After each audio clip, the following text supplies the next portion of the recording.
Dan semakin besar harga dari semua modal itu, semakin sulit kamu bayarnya lagi. Jadi kalau misalnya kamu tambah banyak pinjam, itu namanya compound debt, bukan compound interest. Good loan adalah loan yang bisa membawa duit ke kantong kamu. Bad loans adalah consumer loans, seperti cicilan motor yang harganya depresiasi terus, cicilan masih ada, tanggung-tanggung terus, harus dibayarin per bulan, harga motor makin turun, yang ngeluarin duit dari dompet kamu.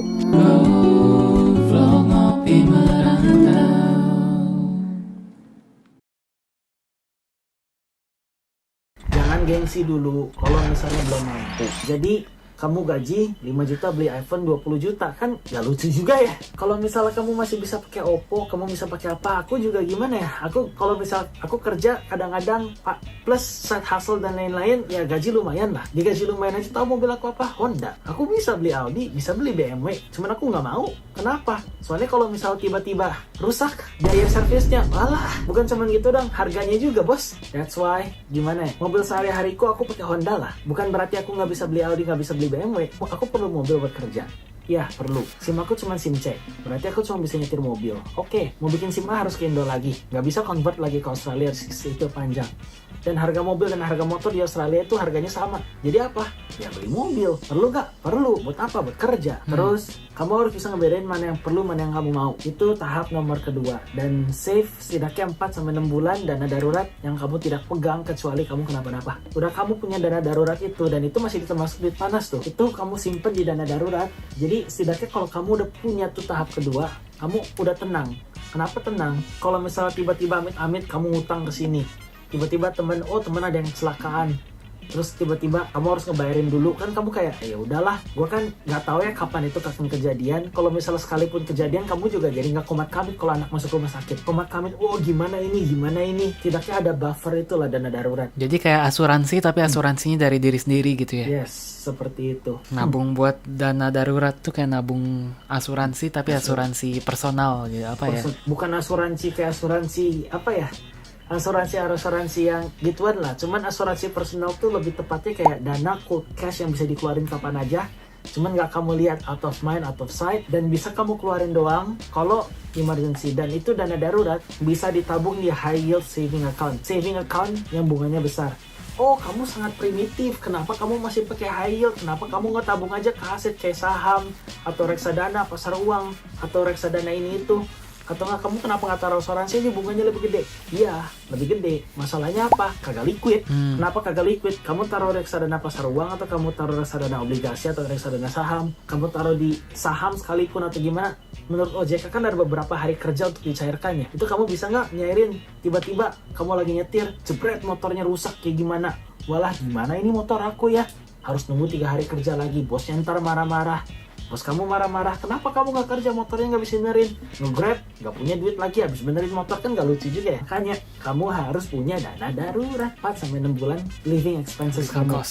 Ini juga bisa dipakai kalau suatu hari tiba-tiba kalian kena pecat gitu ya, kerjaan lagi stabil tiba-tiba pecat gitu. Oh, pecat, nggak ada duit kan, nggak ada masukan duit gitu ya. Jadi setidaknya ada dana darurat 6 bulan kamu masih bisa hidup tanpa digaji gitu. Selama 6 bulan ini kalian ngapain ya? Cari kerja lagi gitu, bukannya habisin dana darurat. Ya udahlah, dana darurat aku masih banyak, duitku masih banyak, toh aku jalan-jalan aja healing ya, nggak gitu.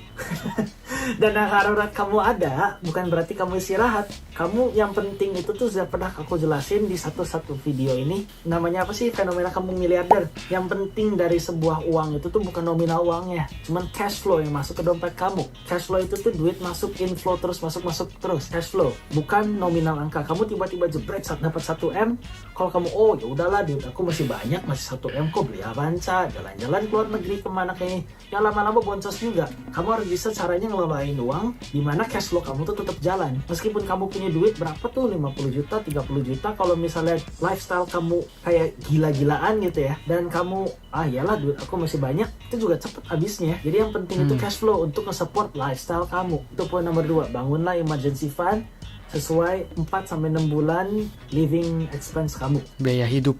Biaya hidup. Udah punya itu, kamu udah lumayan tenang. Tahap nomor 3 apa? Nah, kamu kalau misalnya kamu masih pakai tahap pertama, apa sih pakai cara yang itu? Oke, gimana pun caranya, lifestyle aku tidak lifestyle inflation apa sih namanya? Kenaikan biaya hidup. Bukan kenaikan biaya hidup. Kenaikan gaya hidup yang mungkin tidak sustainable gitu ya. Yes, gaji naik, penghasilan naik, duit di kantong banyak, lifestyle kamu malah naik juga. Itu nggak bagus. Kamu kalau misalnya mau mengeluarkan uang, kamu, apalagi kalau misalnya penghasilan kamu udah mulai tambah besar, kamu jangan patokin contoh, oh aku penghasilan 100 juta per bulan, aku patokin pengeluaran aku cuma 10%. Jangan pakai persen. Kamu pengeluaran per bulan itu pakai limit nominal uang. Jadi kalau misalnya kamu mau lifestyle inflation dikit-dikit ya pasti ada. Cuman kamu jangan pakai persenan income kamu, apalagi kalau kamu udah mulai investasi, kamu udah mulai bisnis.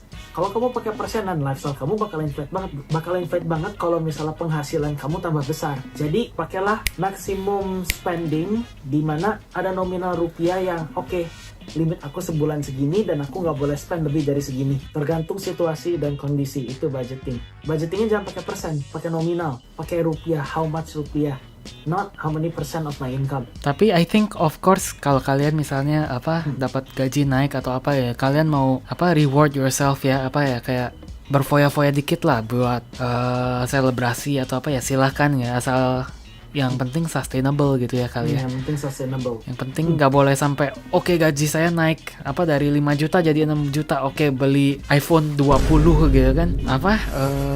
Ya duitnya dari mana gitu ya. Gajinya naiknya berapa, kamu ngeluarin duitnya berapa gitu. Itu kalau kita lifestyle-nya udah naik, kita harus turunin tuh susah gitu ya. Gengsi. Naikin lifestyle itu gampang banget. Mau upgrade HP, upgrade mobil dan lain-lain gampang banget. Dan kalau kita udah barangnya bagus-bagus, udah gengsi, teman-teman kita udah ngelihat kayak wah ini orang mobilnya apa gitu. Kita mau turunin tuh gengsi juga dan susah juga jadinya. Nanti orang, loh ini kok orang dulu nyetir BMW sekarang nyetirnya apa gitu, Honda Beat kan, susah gitu. Untuk nature orang kan maunya gengsi gitu ya. Pokoknya ego harus dikurangin. Cuman bukan berarti Koko juga nggak nyetir mobil bagus kadang-kadang. Kadang Koko nyetir Audi, kadang Koko nyetir BMW. Ya cuman gimana ya, Koko nyetir Audi, nyetir BMW juga bukan semuanya mobil Koko. Ya kebetulan cewek Koko punya Audi.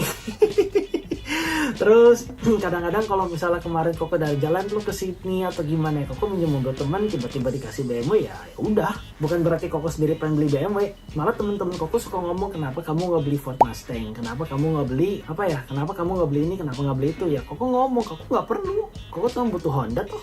Honda juga masih bisa jalan ke A ke B, benerinnya juga nggak terlalu mahal tuh. Ya begitulah. Kalau misalnya penghasilanku udah sangat-sangat besar atau kayak gimana, dan Koko beli mobil tuh udah kayak beli kacang, ya udah. Koko beli mobil bukannya Koko nggak suka loh ya, beli ya beli gitu loh. Setidaknya self reward yang sustainable. Atau kalau ada yang mau endorse, boleh tuh endorse mobil tuh. Endorse mobil apa? Ya terserah kamu mau apa kan, mungkin suatu saat ya. Jadi tahap nomor 3 itu tuh investasi. Begitu kamu punya dana darurat, kamu baru mulai bisa save up cold cash. Cold cash itu duit dingin yang kamu nggak pakai buat apa-apa. Nah, duit itu kamu baru bisa pakein buat investasi. Investasi sama trading itu dua hal berbeda. Trading itu tuh jual dan beli. Jual beli sebuah aset adalah trading. Dan trading adalah educated gambling. Bukan berarti trading jelek, temen itu tahap berikutnya. Kamu jangan trading dulu, kamu investasi dulu. Kalau kamu belum investasi dan menabung di aset, aku udah pernah jelasin bedanya aset dan liability. Aset adalah sesuatu yang kamu beli bisa memberi duit ke kantong kamu. Liability adalah sesuatu yang kamu beli meskipun ada value-nya, cuma ngeluarin duit dari kantong kamu. Itu adalah liability. Oke, sebuah mobil adalah aset. Kata orang, aku punya aset. Aset kamu apa? Mobil. Ya, mobil aset. Iya ya, mobil aset. Mobil itu kamu beli, contoh mobil tahun 2025. Begitu kamu buka pintunya, harganya turun 10%. Contoh ya, nggak tahu lo turun berapa persen. Terus kamu jalanin, oke, 30.000 kilo. 30.000 kilo turun berapa persen itu mobil. Jadi begitu kamu beli mobil brand new, jebret, kamu jual lagi, harganya bakal turun gak? Oke, kalau mobil harga turun, tapi kan aku bisa jual ada nilainya ya, berarti kan masuk duit ke kantong ya? Enggak.